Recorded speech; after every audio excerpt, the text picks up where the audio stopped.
നമസ്കാരം, ദിയാസ് കിച്ചൻ റൂമിലേക്ക് സ്വാഗതം. ഇന്ന് ഞാൻ തയ്യാറാക്കാൻ പോകുന്നത് സ്വാദേറിയ ഒരു നാടൻ ചമ്മന്തിയാണ്. ഉള്ളി മുളക് ചമ്മന്തി എങ്ങനെ തയ്യാറാക്കാമെന്ന് കണ്ടു നോക്കാം. അതിനായി ആവശ്യമുള്ള കാര്യങ്ങൾ എന്തൊക്കെയാണെന്ന് പറയാം. ഈ ഒരു അളവിന് വാളൻപുളി, കരിവേപ്പില, മുളക് ചമ്മന്തിക്ക് മെയിനായിട്ട് ആവശ്യമുള്ളത് മുളകാണ്, അതായത് വറ്റൽമുളക്.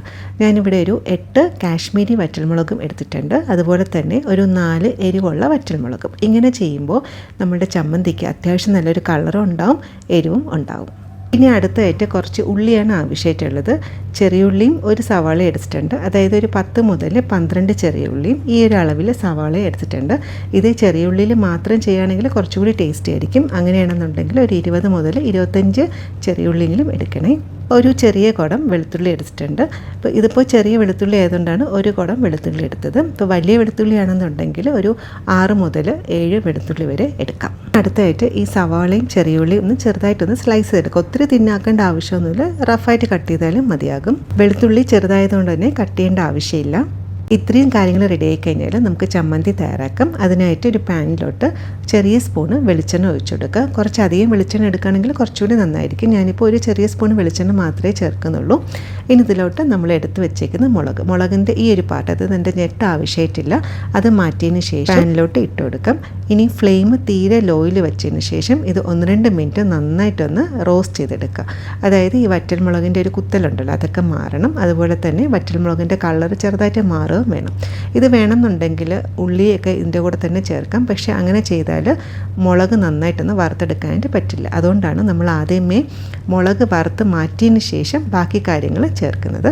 അപ്പോൾ ഇതൊരു 1-2 മിനിറ്റ് ഇതുപോലെ ഒരു ലോ ഫ്ലെയിമിലിട്ടൊന്ന് വറുത്തെടുക്കുക. കൂട്ടി വെച്ച് കഴിഞ്ഞാൽ മുളക് ആയതുകൊണ്ട് തന്നെ പെട്ടെന്ന് തന്നെ കരിഞ്ഞു പോകാനുള്ള ചാൻസസ് ഉണ്ട്. അങ്ങനെയാണെങ്കിൽ ചമ്മന്തിയുടെ ടേസ്റ്റ് തന്നെ മാറിപ്പോവും.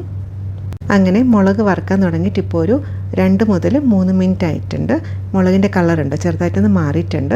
ഇത്ര മതിയാവും. കൂടുതലായിക്കഴിഞ്ഞാൽ കുറച്ചും കൂടി ഒന്ന് മൂത്ത് പോവും. അതിൻ്റെ ആവശ്യമായിട്ടില്ല. ഫ്ലെയിം ഓഫാക്കിയതിന് ശേഷം ഒരു പ്ലേറ്റിലോട്ട് മാറ്റും. ഇനി തണുക്കാനായിട്ട് മാറ്റി വയ്ക്കും. ഇനി ഫ്ലെയിം ഒന്ന് മീഡിയത്തിലാക്കിയതിന് ശേഷം ആ സെയിം പാനിലോട്ട് നമ്മൾ എടുത്ത് വെച്ചേക്കുന്ന വെളുത്തുള്ളി ചേർത്തെടുക്കുക. ഇപ്പോൾ ഫ്ലെയിം ഓണാക്കില്ലെങ്കിലും കുഴപ്പമില്ല, കാരണം ആ ഒരു പാനിൽ തന്നെ നല്ലൊരു ചൂടുണ്ടാവും. ആ ഒരു ചൂടി കിടന്നതിന് വെളുത്തുള്ളി ഒന്ന് വഴറ്റിയെടുക്കുക.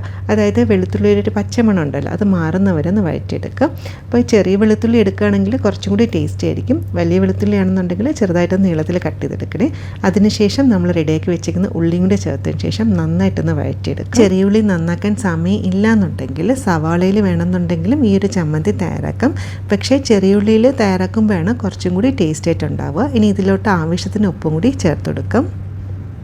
സവാള ചെറുതായിട്ടൊന്ന് കളർ മാറി വരുന്നവരൊന്ന് വഴറ്റിയെടുക്കുക. അതായത് കുറഞ്ഞതൊരു 5 മുതൽ 6 മിനിറ്റെങ്കിലും എടുക്കും. ഫ്ലെയിം ഒത്തിരി കൂട്ടി വെക്കല്ലേ, ലോ ടു മീഡിയത്തിൽ വെച്ചിട്ട് വേണം സവാള ഒന്ന് വഴറ്റിയെടുക്കാനായിട്ട്. അല്ലാന്നുണ്ടെങ്കിൽ ഒരു മീഡിയം ഫ്ലെയിമിൽ വെച്ചാലും മതിയാകും. ഈ ഒരു ചമ്മന്തി കുറച്ചധികം തയ്യാറാക്കി ഫ്രിഡ്ജിൽ വെക്കുകയാണെന്നുണ്ടെങ്കിൽ ഒരു 5 മുതൽ 6 ദിവസം വരെ കേടാവാതിരിക്കും. അപ്പോൾ ഇത് ഇഡ്ഡലി, ദോശ, അതുപോലെ തന്നെ ഗോതമ്പ് ദോശ, കപ്പ അല്ലെങ്കിൽ മധുരക്കിഴങ്ങ്, ഇതിൻ്റെ കൂടെയൊക്കെ ബെസ്റ്റ് കോമ്പിനേഷനാണ്.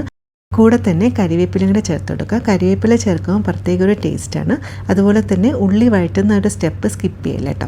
അതായത് ഉള്ളി നന്നായിട്ട് വഴറ്റി ആ ഉള്ളിയുടെ ഒരു പച്ച മണം ഉണ്ടല്ലോ, അതൊക്കെ നന്നായിട്ടൊന്ന് മാറണം. എന്നാൽ മാത്രമേ ആ ഒരു ചമ്മന്തിക്ക് ആ ഒരു ടേസ്റ്റ് കിട്ടത്തുള്ളൂ. അപ്പോൾ നമുക്ക് കുറച്ചധികം ദിവസം വെക്കണം എന്നുണ്ടെങ്കിലും ഉള്ളി ഇതുപോലെ നന്നായിട്ടൊന്ന് വഴറ്റിയെടുക്കുക. നേരത്തെ എണ്ണ ചേർത്തപ്പോൾ ചെറിയ സ്പൂൺ വെളിച്ചെണ്ണയാണ് ചേർത്തത്. അപ്പോൾ എണ്ണ കുറച്ച് കുറവെന്ന് തോന്നിയപ്പോൾ കുറച്ചും കൂടി എണ്ണ ചേർത്തിട്ടുണ്ടായിരുന്നു. അപ്പോൾ ടോട്ടൽ 1 ടേബിൾ സ്പൂൺ വെളിച്ചെണ്ണയാണ് ചേർത്തത്. ടോട്ടൽ 1 മുതൽ 1.5 ടേബിൾ സ്പൂൺ വെളിച്ചെണ്ണ വരെ ചേർക്കുക. അങ്ങനെ ഉള്ളി വഴറ്റി ഈ ഒരു സ്റ്റേജ് ആയിട്ടുണ്ട്. ഈ ഒരു സ്റ്റേജ് എത്തണം. എനിക്കിപ്പോൾ എടുത്ത സമയം എന്നുള്ളത് ഒരു 7 മുതൽ 8 മിനിറ്റ് ആയിട്ടുണ്ട്.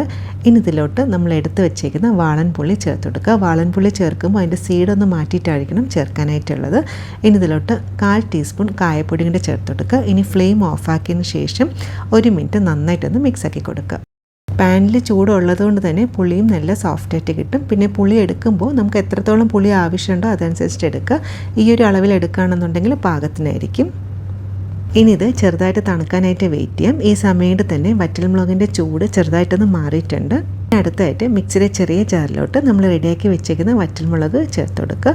ആദ്യം തന്നെ നമുക്ക് വറ്റൽമുളകാണ് ചതച്ചെടുക്കാനായിട്ടുള്ളത്. ഇത് നമുക്ക് 1-2 പ്രാവശ്യം ഒന്ന് പൾസ് ചെയ്തെടുക്കുക. അതായത് ഒത്തിരി അങ്ങ് അരഞ്ഞ പോലെ ഈ ഒരു രീതിയിലാണ് ചതച്ചെടുക്കാനായിട്ടുള്ളത്. കാണുന്നുണ്ടോ?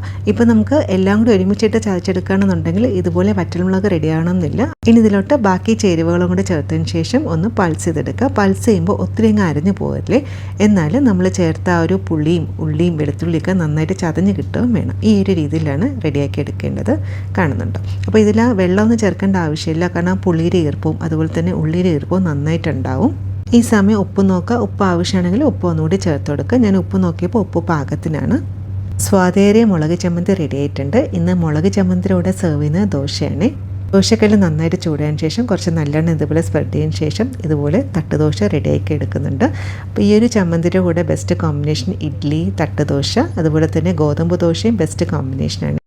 ഇന്നത്തെ ബ്രേക്ക്ഫാസ്റ്റ് ഞങ്ങളുടെ ഇതാണ് തട്ടുദോശയും മുളക് ചമ്മന്തി. ഈ ഒരു ചമ്മന്തി കഴിച്ചിട്ടുള്ളവർക്ക് അതിൻ്റെ ടേസ്റ്റ് അറിയാം. ഈ ഒരു മുളക് ചമ്മന്തിയുടെ സ്പെഷ്യാലിറ്റി എന്നുള്ളത് എരിവും പുളിയും കൂടി ചേർന്നതാട്ടോ. അപ്പോൾ അത്യാവശ്യം നല്ല സ്പൈസി ആയിട്ടുള്ളൊരു മുളക് ചമ്മന്തിയാണ്. കുട്ടികൾക്ക് കഴിക്കാൻ കുറച്ച് ബുദ്ധിമുട്ടായിരിക്കും. പക്ഷേ ദോശ ഇഡ്ഡലിയുടെയൊക്കെ ബെസ്റ്റ് കോമ്പിനേഷനാണ്. ഒരു പ്രാവശ്യമെങ്കിലും ഈ ഒരു ചമ്മന്തി ട്രൈ ചെയ്ത് നോക്കണേ. അടിപൊളിയാട്ടോ. ഈ ഒരു ചമ്മന്തി ഉണ്ടെന്നുണ്ടെങ്കിൽ വൈകുന്നേരം ചായയുടെ കപ്പ പുഴുക്കോ, ഇതിപ്പോൾ മധുരക്കിഴങ്ങാണ്, ബെസ്റ്റ് കോമ്പിനേഷനാണ് കേട്ടോ. തീർച്ചയായും ട്രൈ ചെയ്ത് നോക്കുക. ഫീഡ്ബാക്ക് കൊണ്ട് അറിയിക്കാൻ മറക്കരുത്. റെസിപ്പി ഇഷ്ടപ്പെട്ടാൽ പറ്റുകയാണെങ്കിൽ ലൈക്കും ഒന്ന് സബ്സ്ക്രൈബോടെ ചെയ്യാൻ സപ്പോർട്ട് ചെയ്തേക്കണേ. പറ്റുന്ന പോലെ സന്തോഷിച്ചിരിക്കുക. ഇതുപോലെ വേറെ റെസിപ്പി ആയിട്ട് കാണും. താങ്ക്